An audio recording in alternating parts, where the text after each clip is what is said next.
Hi everybody, it's Jim with Ahh-Some, and today we're going to talk about causes of foamy water in your hot tub. This is a very common problem.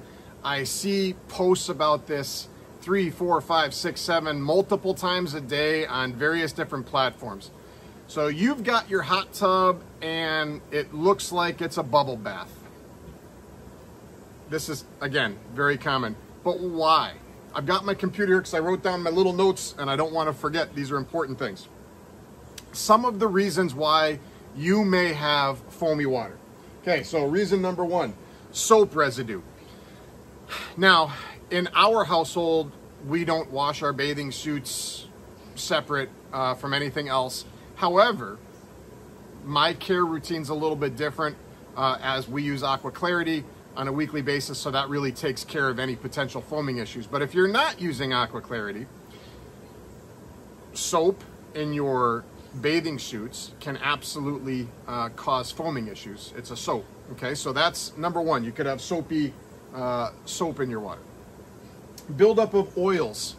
Again, very common. If you've got stuff that's in your water that shouldn't be there, and that's the big overview. If you have extra stuff in your water that shouldn't be there, you have the potential to have foamy water. So oils, one of the more important, I wrote this down, I put this down third when maybe it even should be the first thing that we talk about, and that's unbalanced water.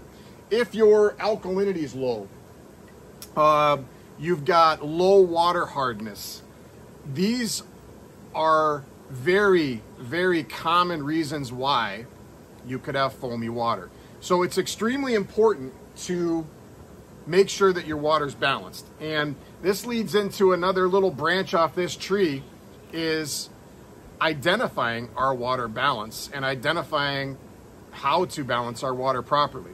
Now, I have in my hands the Taylor 9-way test kit that we sell here at Ahh-Some. This is the K1005. There's also the K2005. Not much of a difference. There is a little bit. The 2005, in my opinion, is overkill for residential hot tub owners. The 1005 absolutely is great for residential hot tub owners. And it looks complicated when you open it up, but within 5-10 minutes, you could very easily use this and to balance your water. It's important to know what your water's doing. So oftentimes people use test strips, and those are just not very accurate. It's hard to read them. The little litmus paper bleeds over. Use a real test kit to test your water. You might think your water is fine based off of your test strip, when in all reality, it is absolutely not fine. Hence the reason why we're getting foamy water here. The other way you can test your water is bringing it into your local hot tub or pool store. Very often, they do this at no charge for you. Okay, so we've talked about balancing your water. Tends to be low alkalinity. Your filters, your filter cartridges. Unfortunately, this is a piece of the puzzle that, as well, in conversations I have with customers, that gets overlooked and missed. If you have an outdoor hot tub, sometimes even on an indoor hot tub, but on an outdoor hot tub, these filter cartridges that I have over here, or wherever you have them, they need to be at a minimum rinsed out at least weekly, okay? Your filter cartridge is what all of your water goes through, and when it gets dirty, now your water is not even being filtered properly. So my suggestion is, at a minimum, rinse your filter cartridges at least once a week, okay? And it doesn't take long. Just get your garden hose out, put it on the, get your nozzle, put it on the jet sprayer, spray them down. It doesn't take long, 20, 30 seconds to rinse them off, get them right back into the hot tub, totally fine. Once a month, I do recommend a deep clean on those filter cartridges. It's super important. Some will say, nah, you don't have to do that, just rinse them off. I disagree. Within this hot tub are millions of biological materials. And yes, your sanitizer is killing most of them, but not all of them. Your filter cartridges collect a lot of these, so you want to do a good deep cleaning on your filter cartridges in your hot tub. Get yourself a filter cleaner. I really don't care which one you get. I know what we sell is by far and away a very fantastic filter cleaner, and in my opinion does better than most that I've tried out there anyways. But even if you get a different one, do a good deep clean on those filter cartridges at least once a month. Yep, detergents, sanitizer. Okay, so let's talk sanitizers. This can absolutely, again, this goes back to the balancing, and I probably should have, when I wrote my list down, I probably should have combined some of these, but I brought sanitizers out specifically because if you have no sanitizer in your water, or it's constantly going up, down, up, down, up, down, we go away for 2 weeks, we come back, it's gets too much. Hot tubs are not like swimming pools. Hot tubs require, it's like an infant or a toddler, okay?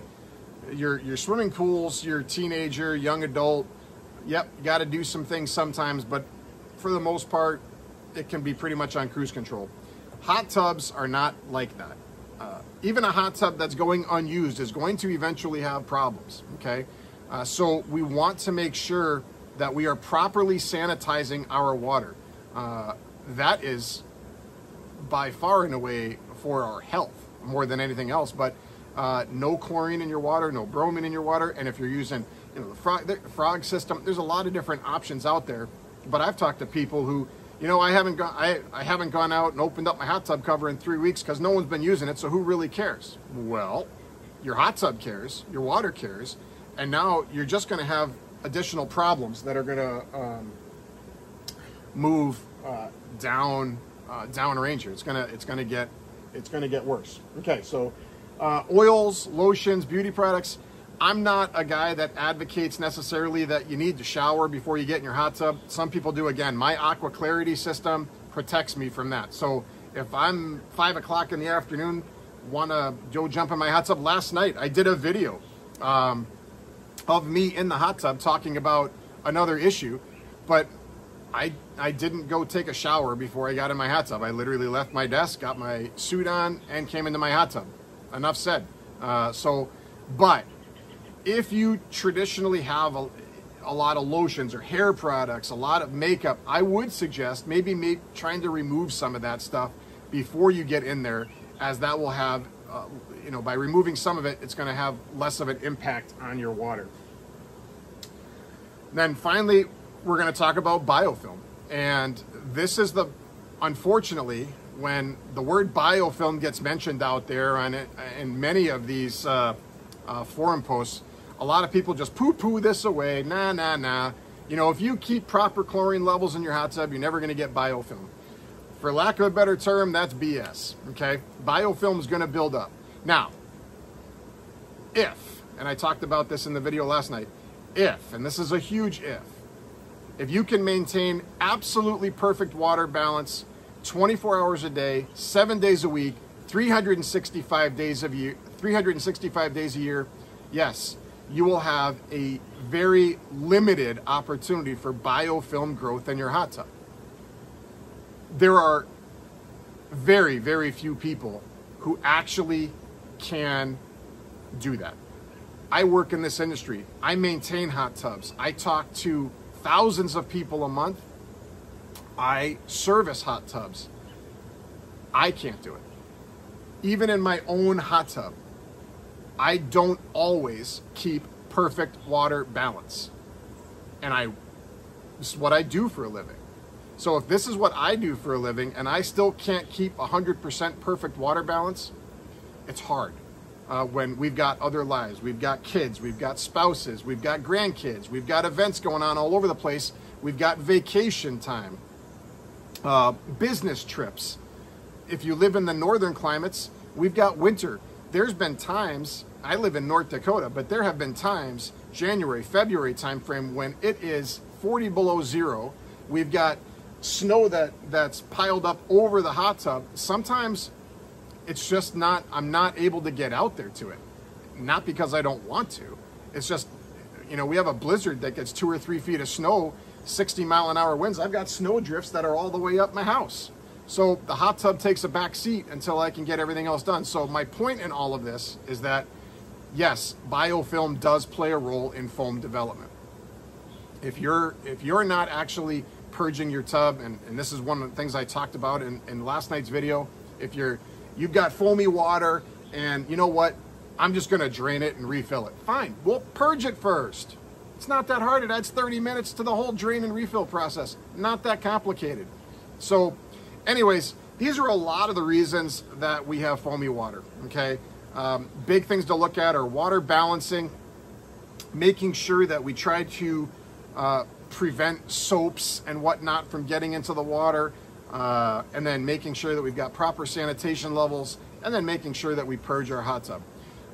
Now, I want to talk about defoamers for a second, because this is very common for customers and on forums. A lot of people just say, throw some defoamer in there, you'll be good to go. On the surface, that answer is correct. You put a little defoamer, heck, I sell defoamer, so it's available. And I use it from time to time, and I'll tell you in a second when I use defoamer. Defoamer is a Band-Aid. It will immediately reduce the amount of foam in your hot tub, without a doubt. But again, there's an underlying reason why we've got foam in the first place. And all that you're doing with defoamer is hiding that underlying reason. So just like a detective will investigate a crime, we need to then take a step back and investigate why our tub is foaming. If we've purged our hot tub completely and we've got that done and we've refilled and we're still getting foam, it's not a biofilm issue. If we're testing our water with a proper test kit, or bringing it into the hot tub or pool store to get tested, and everything is perfect, your water is balanced and you're still getting foam, then that's not the issue. So you've got to peel back the layers of the onion to determine what may be the cause of your foaming issues. Was speaking with a client a couple weeks ago. They've had great water. They purge their hot tub every 6 months. Everything is fine. And as we started discussing and I started asking questions, we identified the problem. And it was relatively easy to identify once we got it fixed. And they had some family members that decided to come live with them for a period of time, and they were using the hot tub. So what changed? New people came into the hot tub. And anytime you do that, everybody's a little bit different.